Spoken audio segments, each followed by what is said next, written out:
Welcome to Game Changers. I'm Noam Weissman, and today we have with us Adam Neuman. You are the chief of staff to the commissioner. How did you get there? Like, what's your story? How did you, this kid from Baltimore who goes to Yeshiva University, end up as the chief of staff to the commissioner of the Big Ten?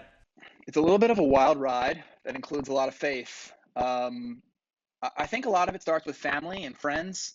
There's a phrase that PJ Fleck, who's the head coach of the University of Minnesota football team, he says, family, Family, forget about me, I love you.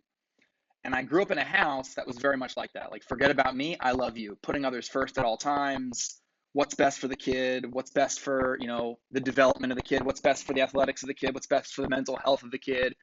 And I think that gave me permission to realize that there were a lot more jobs out there than, doctors, lawyers, and accountants and engineers. And there's nothing wrong with any of those jobs. Those are terrific jobs and professions. But for me, I was always encouraged to do, dream a little bit bigger, to keep reaching a little bit higher.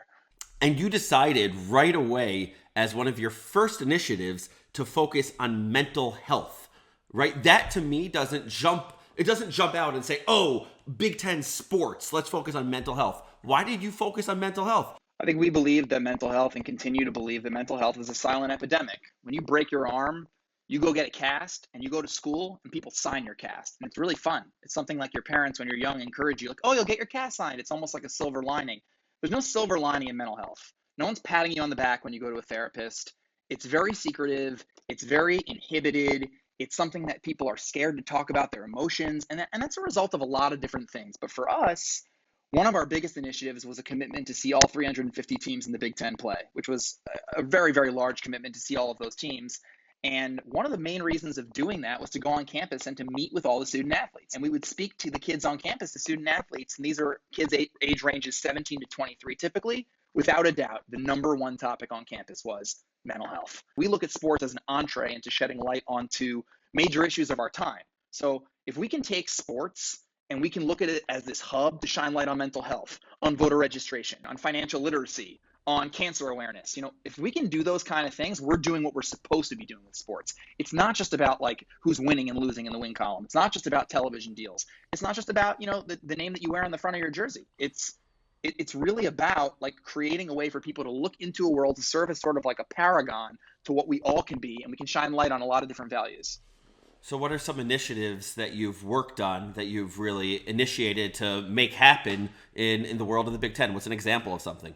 In early May, we launched the Mental Health and Wellness Cabinet with 31 members of 16 institutions. We have 2 affiliate members with Johns Hopkins University and Notre Dame, and there are 2 representatives minus 1 school on each campus, and they range from mental health therapists to administrators to trainers, and they are solely dedicated, this cabinet, to promoting mental health and wellness on campus. And one of the first initiatives we rolled out was an app called Calm. It deals with guided meditations and breathing exercises. And we were able to kick this out to 10,000 plus people in early May, like this. And the letters of support and feeling and love that we've been receiving from student athletes, we kicked it to all of our coaches, we kicked it to our receptionists, we kicked it to the custodians. We wanted to make sure that this was a comprehensive effort at creating a safe, healthy environment. And this was created way before COVID-19. And now it's priority, right? People are away from their teams, they're in quarantine. This is a really tough time for people right now. But mental health didn't just get created in COVID-19. Mental health and wellness has been a major issue. It needs to be at the forefront of everything that we're doing, because without great mental health, I don't think any of us can be where we want to be. So do you think that, having grown up in the Jewish community, that the Jewish community was responsive to issues of mental health? Do you think the Jewish community can get better at it? Do you think the Jewish community is any different than any other community from what you've seen?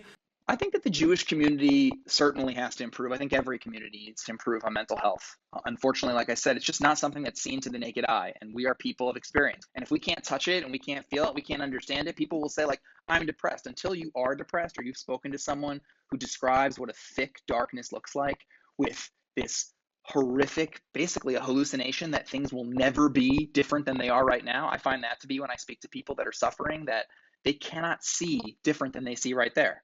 They cannot see an exit. They can't see an exit option.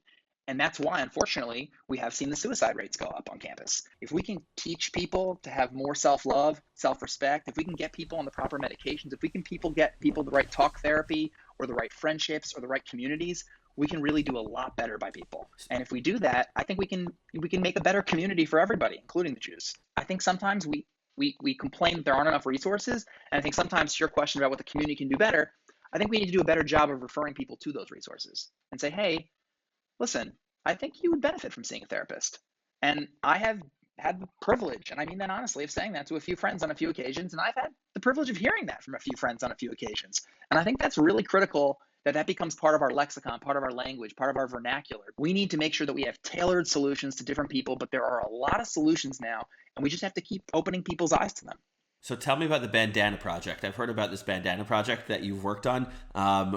Tell me about it. I can't take full credit for that at all. I can really just tell you that it existed even before our time, but I can tell you that we're helping spread the awareness. And the bandana project started at the University of Wisconsin.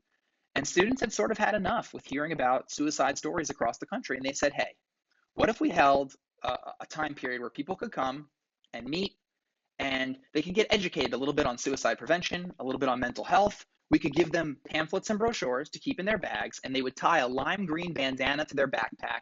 They'd walk around campus, and just that very sight could help break down stigmas, because people would look around campus and say, hey, that person cares. And if you're in a tough place, I see a green bandana. I can go talk to that person and they'll help me. And it's twofold, because it's not just stigma, it's actually practical. Because if I come to you, Noam, a lot of people don't know how to deal with someone who's suicidal. And by the way, it's a very challenging thing to do.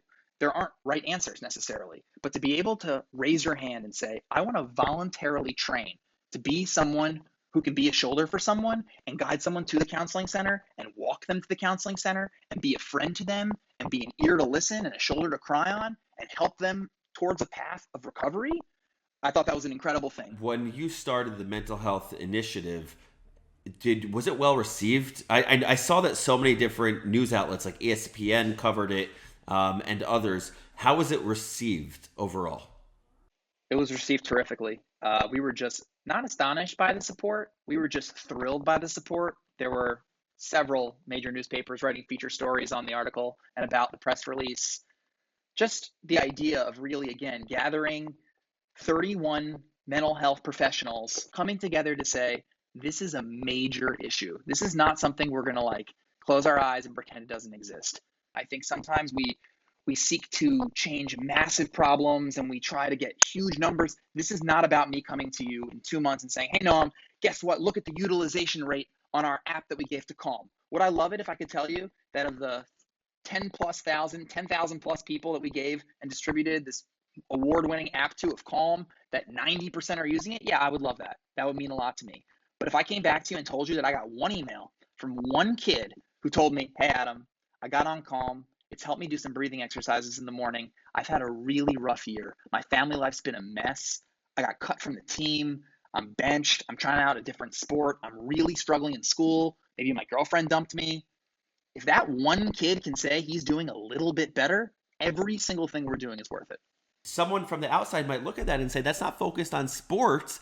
But what you're saying is, no, it's about so much more than that. Athletics are about so much more than that. I know that you are obsessed with sports. What's amazing to me is how you leverage sports to do something really good for the world. Your story of going to motels, of, eating, by the way, because I've heard you tell me the story before, you also keep kosher and you ate lettuce. Like, you didn't eat big meals. You were willing to sacrifice something in order to achieve what you want to achieve. And that, to me, is a standard of leadership that I think it's every generation can learn a lot from. It's not easy to do things when we don't know what the result is. But when you look at life, we don't really know what the results are, and we can't really control the results. We can control our attitude. Viktor Frankl, the famed psychiatrist, said, I think, the last freedom in life is our attitude in any set of given circumstances.